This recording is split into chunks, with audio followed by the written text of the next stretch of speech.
दोस्तों। और आज के जो क्वेश्चन होंगे वो रैंक के ऊपर बेस्ड होंगे। आपने देखे होंगे बहुत सारे क्वेश्चन ऐसे होते हैं कि रैंक निकालने के लिए आते हैं, एक कोई मैट्रिक्स दे देते हैं और उसकी रैंक निकालो। कुछ क्वेश्चन इस तरीके के भी होते हैं कि भाई जैसे non solution, zero solution, unique solution, consistent, inconsistent, linear equation, इस तरीके के रैंक में क्वेश्चन होते हैं। जैसे एक क्वेश्चन आप ये देख सकते हैं, इस तरीके के क्वेश्चन भी रहते हैं कि एक कोई 3 इक्वेशन दे दिए लीनियर इक्वेशन और ऑप्शन दे दिए कि बताइए इनके जीरो सॉल्यूशन होंगे, यूनिक होंगे, इनफाइनाइट होंगे या नो सॉल्यूशन होंगे। सबसे पहले तो इसमें बता देता हूँ कि रैंक ऑफ द मैट्रिक्स क्या होती है। अब बिल्कुल आसान तरीके से बताऊँगा, कोई लेंथी या कॉम्प्लेक्स मेथड नहीं होगा और मेरा तरीका हमेशा यही रहता है कि जल्दी से जल्दी कम टाइम में इसकी थ्योरी समझ में आ जाए कि क्या होता है। देखो रैंक ऑफ द मैट्रिक्स क्या होती है, देखो देखते हैं। एक ही चीज़ याद रखना, रैंक ऑफ द मैट्रिक्स मतलब होता है non zero elements of a matrix. Non zero elements of a matrix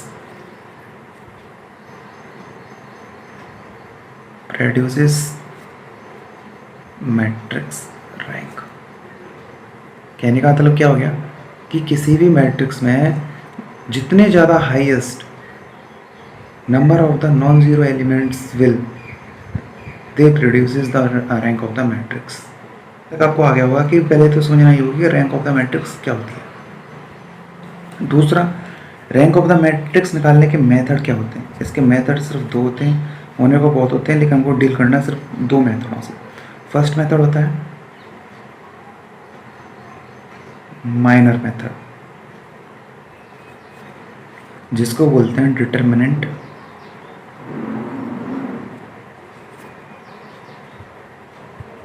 method.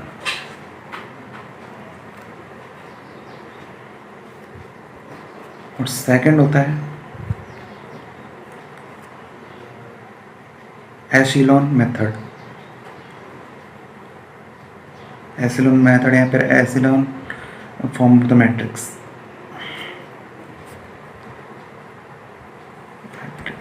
अब इनको समझते हैं क्योंकि फाइनली आपको क्वेश्चन आया, क्वेश्चन में सीधे रैंक अगर पूछ रहा तो रैंक ही निकालनी है, ज़्यादा थ्योरी में घुसना नहीं है अंदर। ठीक है दोस्तों, चलो एक क्वेश्चन से समझते हैं इसको। तो देखो इसकी हमको निकालनी है रैंक, इसकी रैंक क्या होगी। और रैंक चीज़ याद रखना, रैंक को किससे डिनोट करते हैं, रो से, रो ऑफ द ए, यानी कि कोई मैट्रिक्स है उसकी रैंक को किससे डिनोट करते हैं, रो से। देखो ये है, अब इसको हमको करना है तो सबसे पहले मैं मेथड बता रहा हूँ, डिटरमिनेंट मेथड कैसे करते हैं इसको। इस तरीके की मैट्रिक्स में अगर रैंक निकालनी है तो सबसे पहले क्या करना है आपको, डिटरमिनेंट निकालो डायरेक्ट।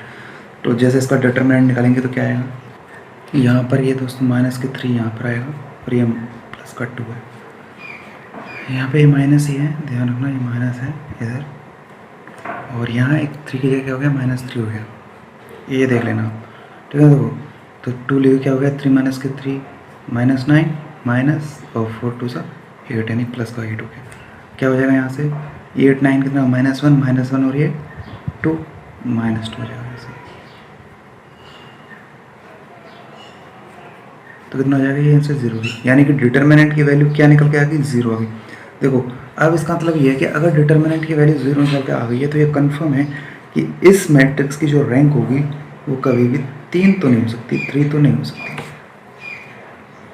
यानी कि अगर मान के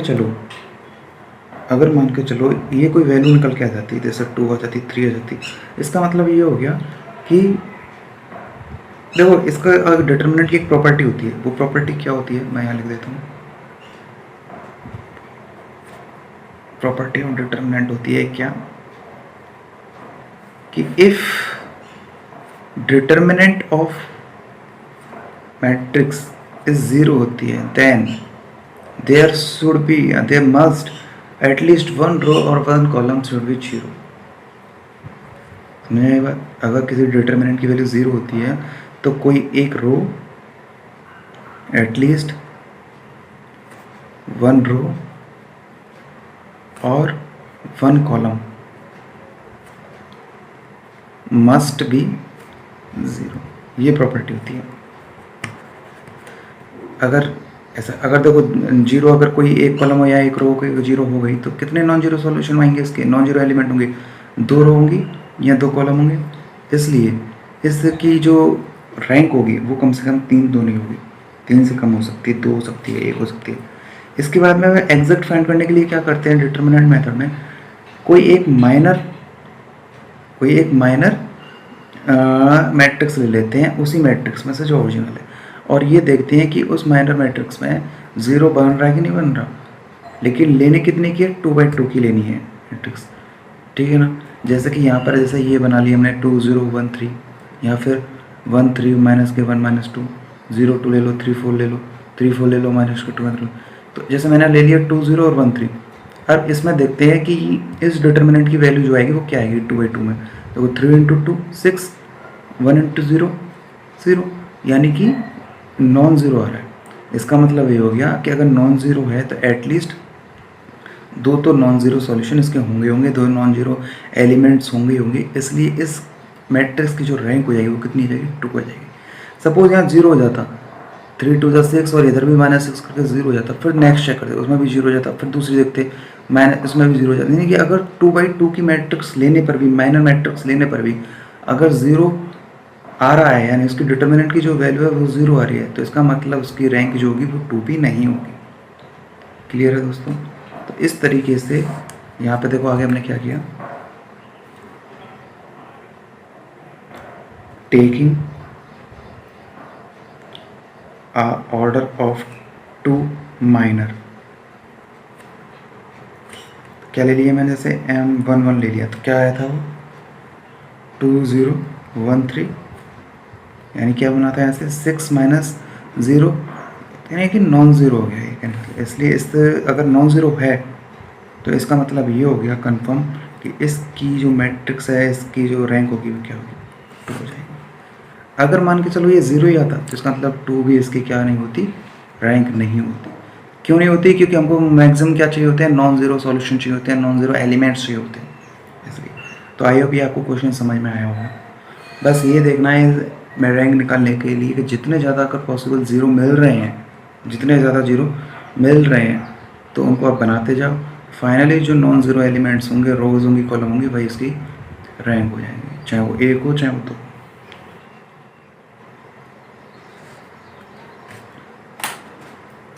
इसके बाद देखते हैं सेकंड मेथड जो होता है echelon form of the matrix, echelon form of the matrix. देखते हैं ये क्या होता है। देखो कोई भी अगर मैट्रिक्स जो होती है उसकी अगर फॉर्म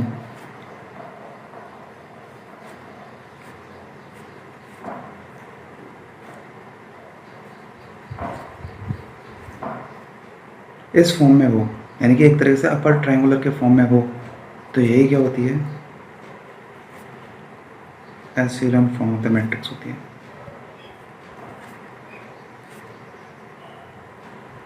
ध्यान देने वाले इसमें है कि इसमें एलिमेंट्री अगर ट्रांसफॉर्मेशन लगाते हैं तो कौन से अप्लाई करने हैं, ओनली रो वाले करने हैं।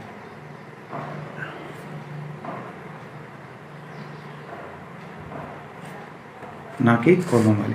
क्वेश्चन से समझ लेते हैं, रैंक फाइंड करनी है हमको, ठीक है ना। तो देखते हैं कैसे होगा। तो मैंने तुमको बताया था कि इन क्वेश्चन को करने का तरीका क्या होता है कि अपर ट्रायंगुलर इस तरह से ट्रांसफॉर्मेशन लगाते हैं कि अपर ट्रायंगुलर मैट्रिक्स की फॉर्म बन जाए और जितने भी नॉन जीरो होंगे वो उसकी मैट्रिक्स हो जाएगी। देखते हैं किस तरीके से करते हैं, उनमें रो वाले ही लगाने हैं, ध्यान रखना इसको। और एक चीज़ याद रखना, जब भी इस तरीके का क्वेश्चन करो तो इसका जो फर्स्ट एलिमेंट होगा ना वो 1 जो होना जरूरी है, अगर नहीं भी हो तो आप बना देना उसको। तो यहाँ तो देखो पहले से ही है, तो सबसे पहले क्या करते हैं, R2 को चेंज करते हैं। मैं यहाँ पर डायरेक्ट लगा रहा हूँ, मतलब एक साथ में काफ़ी मतलब ट्रांसफॉर्मेशन लगाऊंगा। देखो R2 को मेरे को चेंज करना है, तो R2 को चेंज करने के लिए मैं क्या क्या लगा रहा हूँ इसमें कि R2 इस 2 में से, यानी कि क्या इसमें मल्टीप्लाई करके इसको माइनस कर दें यहाँ से 2 R1, तो यहाँ की 0 बन जाएगी ये वाली लाइन, सारी नहीं बनेगी, ये एटलीस्ट ये तो बनेगा ही, ये भी बन जाएगा, ठीक है ना। इसके बाद R3 को चेंज करूँगा। R3 को कैसे चेंज करूँगा कि R3 माइनस के 3R1। क्यों, मैंने इसको 0 करने की सोचा है बस, ओनली। आपको बस क्या करना है कि एक एक एलिमेंट को करते हुए देखना है, बाकी होते हुए नहीं होते हैं 0 कोई मतलब नहीं, ठीक है ना। ये भी हो जाएगा 3 × 1 3, और इसको 3 में से माइनस कर देंगे इसी तरह से। तो पहले इन दोनों को लगा लेते हैं, तो देखो क्या बन जाएगा यहाँ से, देखो R1 तो जैसा क्या है वैसा ही है। देखो R2 को चेंज करेंगे, R2 माइनस के 2R1 यानी R2 ये, तो R2 यानी 2 माइनस के 2 इंटू 1 0, 4 माइनस के 2 इंटू 2 0, और इधर क्या निकल के आएगा 3 माइनस के 3 इंटू 2 यानी कि माइनस के 6, यानी 3 माइनस के 6 कितना हो गया, माइनस के 3 हो गया, और इधर 2 तो आएगा ही कि 0 से मल्टीप्लाई करने से कोई फर्क नहीं पड़ेगा। इसके बाद ये कितना हो जाएगा 3 माइनस के 1 इंटू 3 0, इधर कितना हो जाएगा, ये हो जाएगा देखो 2 माइनस के 2 इंटू 2, 2 माइनस के 4 यानी माइनस 2, 1 माइनस के 3 इंटू 3, 3 इंटू 2 यानी कि 1 माइनस के 6 माइनस के क्या निकल के आया ये 1 माइनस के 3 इंटू 3 यानी कि माइनस के 8 आ जाएगा, इधर 3 से मल्टीप्लाई किया ना, और इधर 3 तो रहेगा ही, और जैसा है वैसा ही लिख देंगे इसको। बोलो आया कि नहीं आया समझ? तो यहाँ पर थोड़ी गड़बड़ होगी दोस्तों। देखो 0 है, ये 2 की जगह क्या आ जाएगा यहाँ पे 2 माइनस के 3 इंटू 2 यानी 6 माइनस के 4 आएगा यहाँ।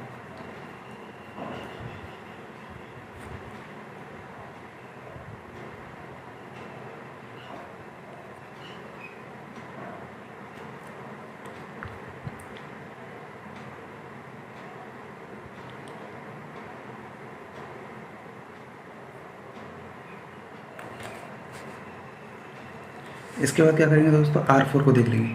R4 में क्या लगाएंगे, मैं यहाँ डायरेक्ट लगा सकता था लेकिन मैंने चलो नहीं लगाया, लेकिन देखो R4 माइनस के 6 इंटू R1 सबको 0 करना होता है, इसमें मैं यहाँ इस बार यहाँ लगा रहा हूँ, इसलिए देख लेते हैं एक बार, बाकी आप वहाँ पे भी लगा सकते हैं। देखो 1 2 3 0 0 0 माइनस 3 0 0 माइनस 4 माइनस 8 3, और इधर क्या हो जाएगा देखो 6 माइनस के 0, 8 माइनस के 6 माइनस 4 आ जाएगा यहाँ से, इधर क्या आएगा 7 माइनस के 6 इंटू 3 माइनस 11, और इधर क्या आएगा 5 माइनस 0 5। तो मैक्सिमम कितने मिल गए, ये सारे 0 है। अब इनको देखते हैं। देखो यहाँ एक ऑपरेशन लग रहा है -4 वाला, कि इन दोनों को प्लस कर दूँ तो, या फिर और भी कुछ निकाल सकते हैं इसमें, प्लस यानी माइनस कर दूँ तो देखो यहाँ पर भी फिर से लगा देता हूँ कि R4 को चेंज कर देता हूँ, कैसे R4 माइनस R3 करके,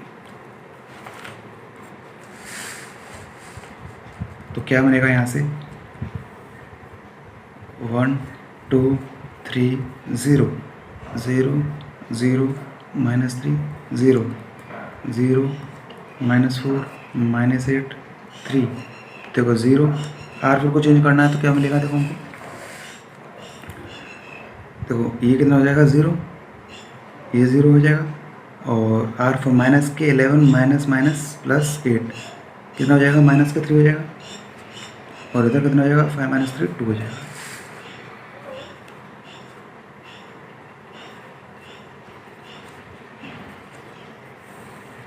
ये मिल गया 5। अब देखो और क्या कुछ मिल रहा है क्या, अब इन दोनों को देख लेते हैं, इनको माइनस कर लेते हैं, यानी कि R4 को फिर से चेंज कर सकते हैं।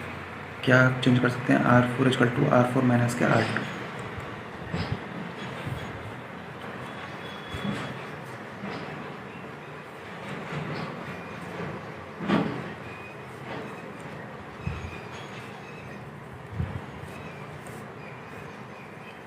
ज़ीरो तो है ही, और ये भी 0 है तो ये भी 0 हो जाएगा, और लास्ट में ये भी 2 माइनस के यानी 2 हो जाएगा।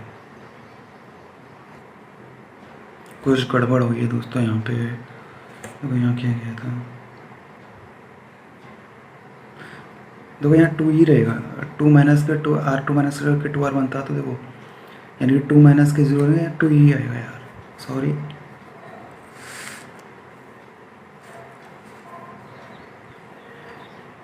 तो यहाँ भी आएगा 2 ही आएगा, तो ये तब 0 हो जाएगा। ओके, छोटी मोटी गलती हो जाती है यार, देख लिया करो आप। हो गया दोस्तों यहाँ तक। तो देखो एक तरीके से ये अपर ट्रायंगुलर मैट्रिक्स ही फॉर्म होगी। देखो फर्स्ट एलिमेंट 0 0, अब इसके बाद में आप चाह के भी और किसी को 0 नहीं बना सकते।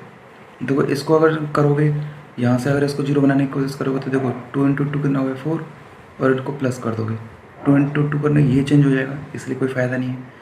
तो फाइनल बन के इतना ही आएगा, इससे आगे हम 0 नहीं बना सकते। और लास्ट की रो देखें तो ज़ीरो हो चुकी है, और फर्स्ट के एलिमेंट के सारे नीचे के एलिमेंट ज़ीरो हो चुके हैं।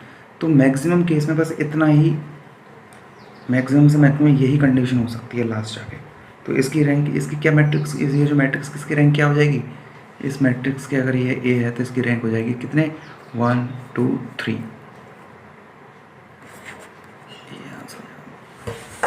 तो हाईएस्ट जितने मैं पॉसिबल ज़ीरो बना सका मैंने बनाए, और लास्ट में फाइनली जाके जो नॉन ज़ीरो एलिमेंट्स की जो रो होती हैं वही उसकी क्या हो जाती है, मैट्रिक्स की रैंक हो जाती है। तो यहाँ फाइनली कितनी आ जाएगी, 3 आ जाएगी। यही होता है इकोलॉन या एशेलॉन फॉर्म ऑफ द मैट्रिक्स में कॉलम वाला नहीं लगाते हैं, क्योंकि अपर ट्रायंगुलर मैट्रिक्स बनाने के लिए रो को रो से ही कैंसिल करने की कोशिश करते हैं दोस्तों।